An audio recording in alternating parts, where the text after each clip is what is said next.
back. I don't know if it's gonna share what I tried to show yesterday or not. Might have to edit that out, but I was trying so hard not to yell into the camera because the last time I did, it was super loud and I tried not to yell. And then last night when I was filming my Instagram, you couldn't even hear it. So audio, I gotta get better audio. Sorry, we're just using the stuff I have right now. But here we are. It is cut out. Those other walls got cut out. So I am gonna take you guys through. Obviously, this is usually how I film it backwards because I have it on selfie mode here. But I'm gonna flip this camera and give you guys a tour of how this is actually gonna get set up so you have a better idea of how this is gonna work. You can see that this is technically usually where I'm standing and those are the doors, but those will all be shut in and that will be a solid wall. That's the back side. This is the front side out to our property. I don't know if you're gonna be able to see through here, probably not. But the rest of our property is out there. So on this wall, which I'll try to zoom out here, on this wall, my husband obviously wanted me to leave these two walls. So I am trying to humor him and I'm pretty positive I'll use this one because I thought design-wise that it actually is gonna work well, but this one's still gotta go. I tried my best, but it's not gonna work. Originally, I was going to have my door here so that way when I walked into the completely open space, I was just there at work.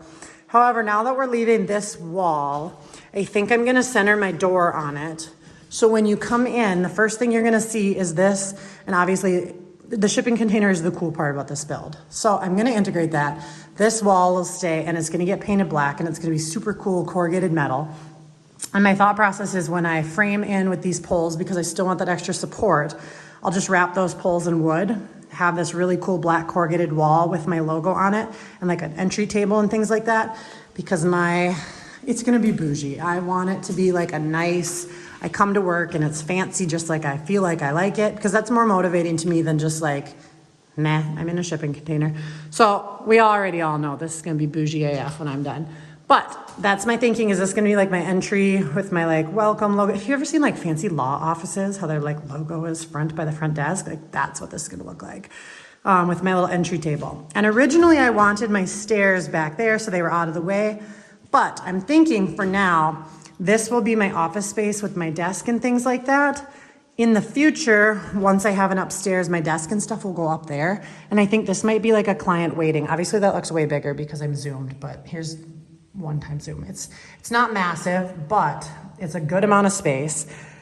My thinking is I'm gonna do some kind of cool entry there to my work area, but if I want it just to be client waiting, I can kind of close it off too, so it's multi-flex.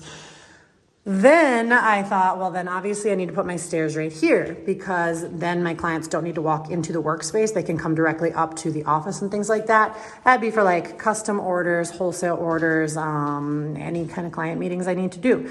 So I'm thinking about doing an L-shaped staircase right here that will go directly upstairs. And I'll still be able to keep like my plumbing and things underneath that and it's still out of the way.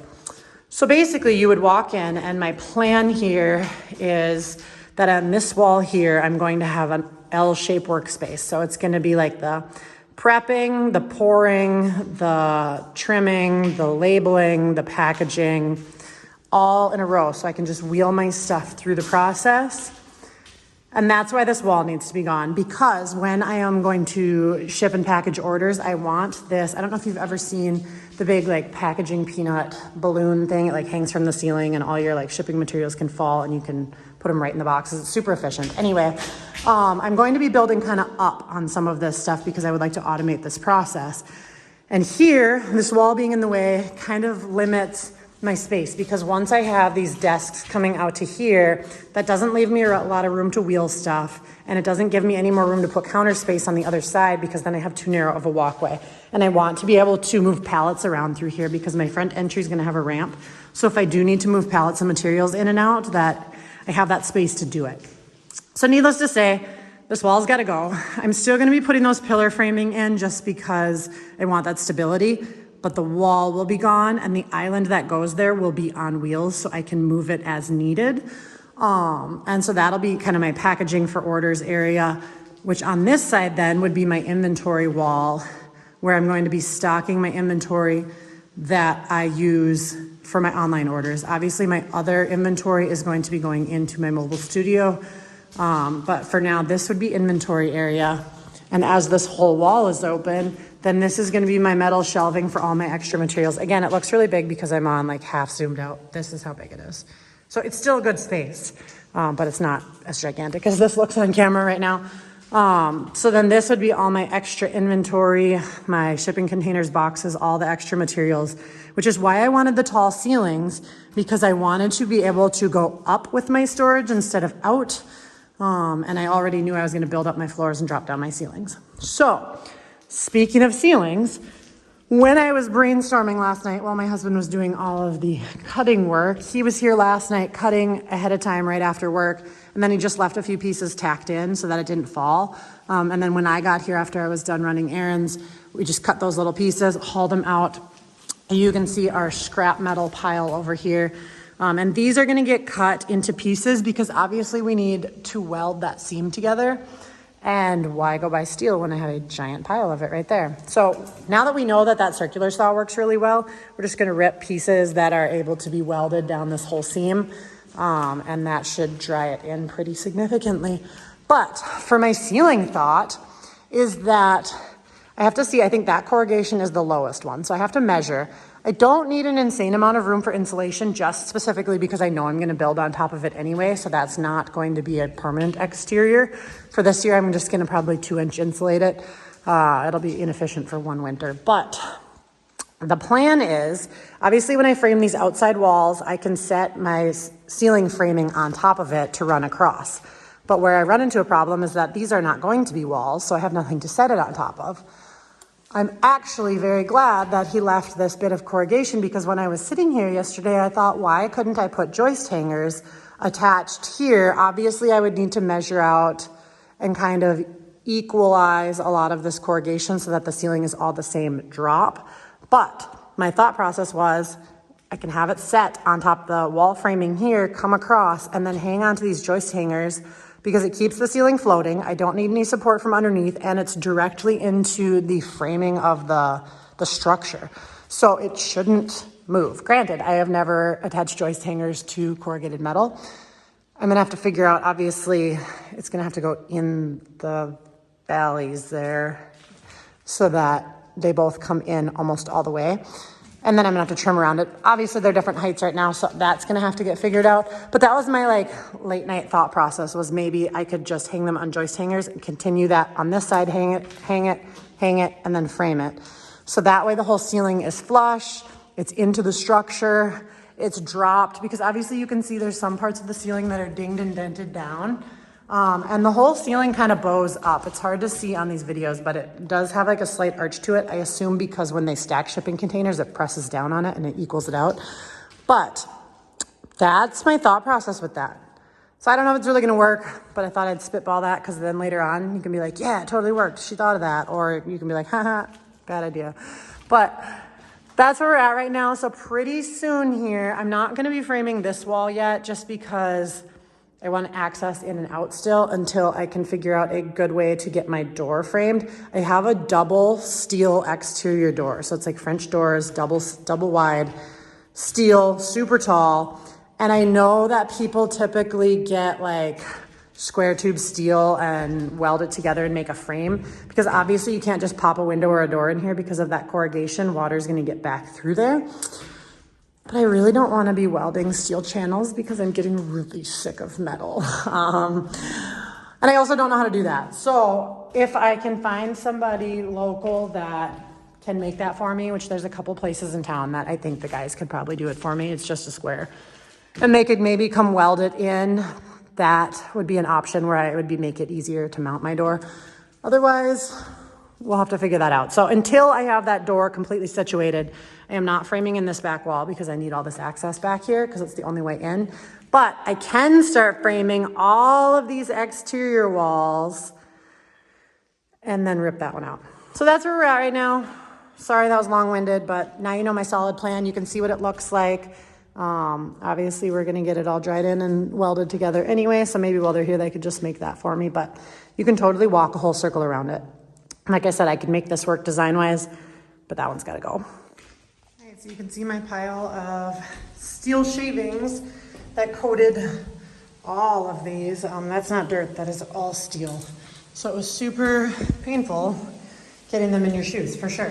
I feel like I have cleats. My sandals are like cleats now because the bottoms are just filled with steel shards. But I noticed when I was sweeping, which I didn't really notice before because it was so dark back here, these center panels are metal. So all of these panels here are wood. Wood here. But this center panel on the far end is metal in all three containers. And my best guess, obviously I don't know much about shipping containers, but my best guess would be that this is the fork pocket side. So maybe it's for some kind of purpose of loading and unloading. It's not gonna shred that wood. But that means I have to reconfigure a little on my flooring because I don't know that I'm gonna be able to shoot nails into this. So everywhere else that I do the flooring, I'm gonna be able to shoot my framing nails down into. This one panel, I might have to get self-tapping screws or something just to make sure that it goes down into there and I don't hit it and it like kicks out at me. But I noticed it on all three. There's metal in the middle, metal in the middle, metal in the middle. But that's the only spot. So if you're working with shipping containers, just an FYI, there's one metal panel in the very opposite the door end, the back end in the middle.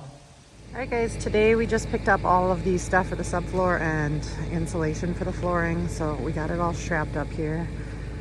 A little iffy getting it all home, but it was 30 sheets of 2-inch insulation and 30 sheets of that twin groove flooring. So we got it all here and we're gonna unload it right now with the skid steer so we can get working on this.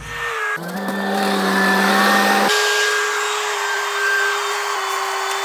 have to work on our drainage sitch, because these little froggies have made a lovely little home in our skid steer tracks.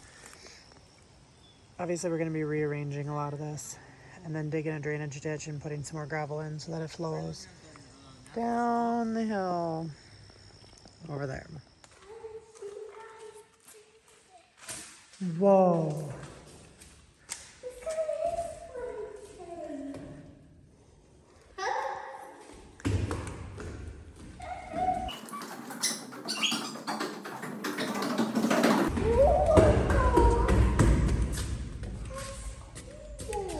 Thanks.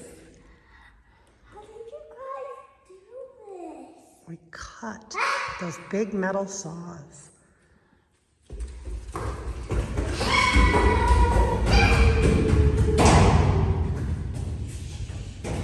All right, so we're getting ready to put in the steel columns, and I don't know why when I had bought them, I bought the 8-foot to 8-foot 4-inch ones, and this ceiling's 103 inches.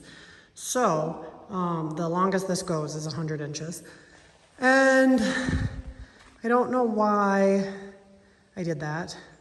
At the time I thought, oh, I need the extra long ones, which I would have to special order. So if you watch the beginning of my part 1 video, I knew I was gonna have to special order those longer ones. And then somehow I had calculated this to where I was like, oh, I actually don't need to order the longer ones. But I think I did. But this is what we have now, and so what I'm planning on doing is, because it's adjustable, obviously, I need an extra 3 inches, and a 4x4 is 3.5 inches. So I am gonna just cut these to the same width as that plate on the bottom, which is 7.5 inches. And then I'm just gonna put the adjustable columns on those 4x4s, so the 4x4 will be what's sitting on that steel beam in the center there. So it'll be sideways like this. So it'll be a 4x4, the adjustable column with the plate on the bottom, the adjustable part going up to the ceiling, pushing flat on that. So I'm just getting these pieces cut because honestly, this is what I already have, and the flooring is going to frame around it anyway, so it really doesn't matter too much. And the 4x4 should be pretty sturdy. So that's what we're doing right now, cutting this wood.